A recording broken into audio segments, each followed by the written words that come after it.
Honey trap ಪ್ರಕರಣ CBI ತನಿಖೆಗೆ ವಹಿಸಲು ಶ್ರೀರಾಮುಲು ಒತ್ತಾಯಿಸಿದ್ದಾರೆ. ಹನಿ ಟ್ರ್ಯಾಪ್ ಪ್ರಕರಣದಿಂದ ಇಡೀ ರಾಜ್ಯದ ಜನ ಅಸಹ್ಯ ಪಡುವ ಪರಿಸ್ಥಿತಿ ಬಂದಿದೆ. ರಾಜಕೀಯದಲ್ಲಿ ಕೆಲವು ವರ್ಷಗಳಿಂದ ಜನರ ಪ್ರೀತಿ ಗಳಿಸಿಕೊಂಡು ದೊಡ್ಡ ಮಟ್ಟದಲ್ಲಿ ಮುಟ್ಟಿದ್ದೀವಿ. ಈಗ ಹನಿ ಟ್ರ್ಯಾಪ್ನಿಂದ ಮನಸ್ಸಿಗೆ ನೋವು ಮಾಡುವ ಕೆಲಸ ಕೆಲವು ವ್ಯಕ್ತಿಗಳು ಮಾಡ್ತಾ ಇದ್ದಾರೆ. ಯಾವುದೇ ಪಕ್ಷದವರು ಇರಲಿ, ಸಿಬಿಐ ತನಿಖೆ ಮಾಡಬೇಕು. ಜನಪ್ರತಿನಿಧಿಗಳಿಗೆ ರಕ್ಷಣೆ ಕೊಡಬೇಕು. ಅವರ ಕ್ರೆಡಿಬಿಲಿಟಿ ಉಳಿಸಬೇಕು. ಸಿಬಿಐ ತನಿಖೆ ಆದರೆ ಇದರ ಹಿಂದೆ ಯಾರಿದ್ದಾರೆ ಅಂತ ಗೊತ್ತಾಗುತ್ತೆ. ಇದರ ಹಿಂದೆ ಅರವಿಂದ ಲಿಂಬಾವಳಿ, ರಮೇಶ್ ಜಾರಕಿಹೊಳಿ ಹಾಗೂ ಸಚಿವ ರಾಜಣ್ಣ ಅವರ ಮೇಲಾಗಿದೆ. ಸಭಾಪತಿಗಳಿಗೂ ಹನಿ ಟ್ರ್ಯಾಪ್ ಪ್ರಕರಣಗಳಿಂದ ಮುಜುಗರ ಆಗಿದೆ. 30ರಿಂದ 40 ವರ್ಷ ರಾಜಕಾರಣದಲ್ಲಿದ್ದು ಸಭಾಪತಿಗಳಾಗಿ ಇರ್ತಾರೆ. ಹೀಗಾಗಿ ಹೊರಟ್ಟಿಯವರು ರಾಜೀನಾಮೆ ಕೊಡ್ತೀನಿ ಅಂತ ಬೇಸರ ವ್ಯಕ್ತಪಡಿಸಿದ್ದಾರೆ. ಈ ಘಟನೆಗೆ ಕಡಿವಾಣ ಹಾಕಲು ಸಿಎಂ ಸಿಬಿಐ ತನಿಖೆಗೆ ನೀಡಬೇಕು ಅಂತ ಶ್ರೀರಾಮುಲು ಹೇಳಿದರು. ಬಿಗ್ ಬಾಸ್ ಮಾಜಿ ಸ್ಪರ್ಧಿಗಳಾದ ರಜತ್, ಕಿಶನ್ ಮತ್ತು ವಿನಯ್ ಗೌಡ ವಿರುದ್ಧ ಎಫ್ಐಆರ್ ದಾಖಲಾಗಿದೆ. ರೀಲ್ಸ್ ಮಾಡುವಾಗ ಲಾಂಗ್ ಬಳಸಿದ್ದಕ್ಕೆ ಕೇಸ್ ಹಾಕಲಾಗಿದ್ದು, ಭಯದ ವಾತಾವರಣ ಸೃಷ್ಟಿಯ ಆರೋಪದ ಅಡಿಯಲ್ಲಿ ಆರ್ಮ್ ಆಕ್ಟ್ ಅಡಿ ಬಸವೇಶ್ವರ ನಗರ ಠಾಣೆಯಲ್ಲಿ ಪ್ರಕರಣ ದಾಖಲಾಗಿದೆ. ಸಾರ್ವಜನಿಕ ಸ್ಥಳದಲ್ಲಿ ಕಾನೂನು ಬಾಹಿರವಾಗಿ ಲಾಂಗ್ ಹಿಡಿದು ರೀಲ್ಸ್ ಮಾಡಿದ್ದು, ಇದನ್ನ ರಜತ್ ಇನ್ಸ್ಟಾಗ್ರಾಮ್ ಅಕೌಂಟ್ನಲ್ಲಿ ಅಪ್ಲೋಡ್ ಮಾಡಲಾಗಿತ್ತು. ಇದನ್ನು ಗಮನಿಸಿದ ಸೋಷಿಯಲ್ ಮೀಡಿಯಾ ಮಾನಿಟರಿಂಗ್ ಉಸ್ತುವಾರಿಯಾಗಿರುವ ಪಿಎಸ್ಐ ಭಾನುಪ್ರಕಾಶ್ ರಜತ್ ಮತ್ತು ವಿನಯ್ ವಿರುದ್ಧ ದೂರು ನೀಡಿದ್ದಾರೆ. ನಿಷೇಧಿತ ಮಾರಕಾಸ್ತ್ರ ಹಿಡಿದು ರೀಲ್ಸ್ ಮಾಡಿರೋದು ಅಪರಾಧ.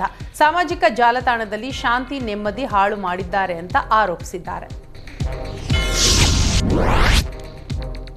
ಕಾರು ಮಾಲೀಕನೊಬ್ಬ ಪೊಲೀಸರಿಗೆ ಚಳ್ಳೆ ಹಣ್ಣು ತಿನ್ನಿಸಿರುವ ಘಟನೆ ಬೆಂಗಳೂರಿನ ರಾಜಾಜಿನಗರದಲ್ಲಿ ನಡೆದಿದೆ.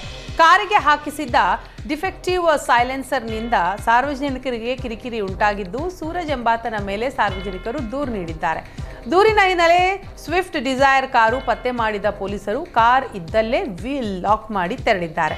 2 ದಿನ ಆದರೂ ಮಾಲೀಕ ಬರದೇ ಇದ್ದಾಗ ಆತನ ಮೊಬೈಲ್ಗೆ ಕರೆ ಮಾಡಿದ್ದು, ಕರೆ ರಿಸೀವ್ ಮಾಡಿದ ಸೂರಜ್ ಪತ್ನಿ ಪೊಲೀಸರಿಗೆ ಬಾಯಿಗೆ ಬಂದಂತೆ ಬೈದಿದ್ದಾಳೆ.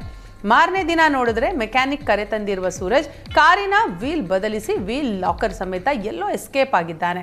ಪೊಲೀಸರು ಕರೆ ಮಾಡಿದ್ರೆ ಧಮಕಿ ಹಾಕಿದ್ದು ಸೂರಜ್ ಪತ್ತೆಗೆ ಪೊಲೀಸರು ಮುಂದಾಗಿದ್ದಾರೆ.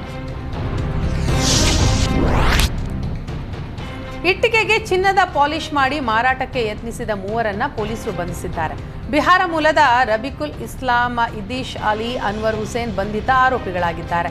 ಮನೆ ಪಾಯ ಹಾಕುವಾಗ ಚಿನ್ನದ ನಿಧಿ ಸಿಕ್ಕಿದೆ ಅಂತ ಕತೆ ಕಟ್ಟಿದ ಇವರು ಮರದ ಹಲಿಗೆ ಇಟ್ಟಿಗೆಗೆ ಚಿನ್ನ ಪಾಲಿಶ್ ಮಾಡಿ ಚಿನ್ನದ ಮಾರ್ಕೆಟ್ ಬೆಲೆಗಿಂತ ಅರ್ಧ ಬೆಲೆಗೆ ಕೊಡುವುದಾಗಿ ನಂಬಿಸಿದ್ದಾರೆ. ಮೊದಲಿಗೆ ನಂಬಿಕೆ ಗಳಿಸಲು ಆರಂಭದಲ್ಲಿ 1-2 ಗ್ರಾಂ ಅಸಲಿ ಚಿನ್ನ ನೀಡಿದ್ರು. ಬಳಿಕ ದುಬಾರಿ ಹಣಕ್ಕೆ ನಕಲಿ ಚಿನ್ನ ಮಾರಾಟ ಮಾಡಲು ಯತ್ನಿಸಿದ್ರು. ಚಿನ್ನ ಖರೀದಿಸಲು ಬರುವಂತೆ ಹೇಳಿ ಪದೇ ಪದೇ ಲೊಕೇಶನ್ ಬದಲಾಯಿಸಿದ್ದು, ಖಚಿತ ಮಾಹಿತಿ ಮೇರೆಗೆ ಕೋರಮಂಗಲದಲ್ಲಿ ಪೊಲೀಸರು ದಾಳಿ ನಡೆಸಿ ಬಂಧಿಸಿದ್ದಾರೆ. ಬಂಧಿತರಿಂದ 970 ಗ್ರಾಂ ನಕಲಿ ಚಿನ್ನ, 1 ವಾಹನ, 3 ಮೊಬೈಲ್ ಅನ್ನು ವಶಕ್ಕೆ ಪಡೆಯಲಾಗಿದೆ.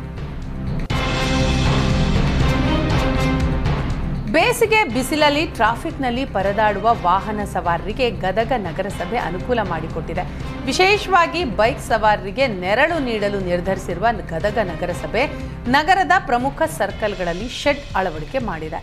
ಟಿಪ್ಪು ಸರ್ಕಲ್, ಮುಳುಗುಂದ ನಾಕಾ, ಭೂಮರೆಡ್ಡಿ ಸರ್ಕಲ್ನ ಟ್ರಾಫಿಕ್ ಸಿಗ್ನಲ್ನಲ್ಲಿ ನೆರಳು ನೀಡುವ ತಂಪು ಶೆಡ್ ಅಳವಡಿಸಿದೆ. ಇದರಿಂದ ವಾಹನ ಸವಾರರಿಗೆ ಬಿಸಿಲಿನ ಧಗೆಯಿಂದ ಕೊಂಚ ರಿಲೀಫ್ ಸಿಕ್ಕಿದ್ದು, ನಗರಸಭೆ ಕಾರ್ಯಕ್ಕೆ ಸಾರ್ವಜನಿಕರು ಭೇಷ್ ಅಂತ ಹೇಳಿದ್ದಾರೆ.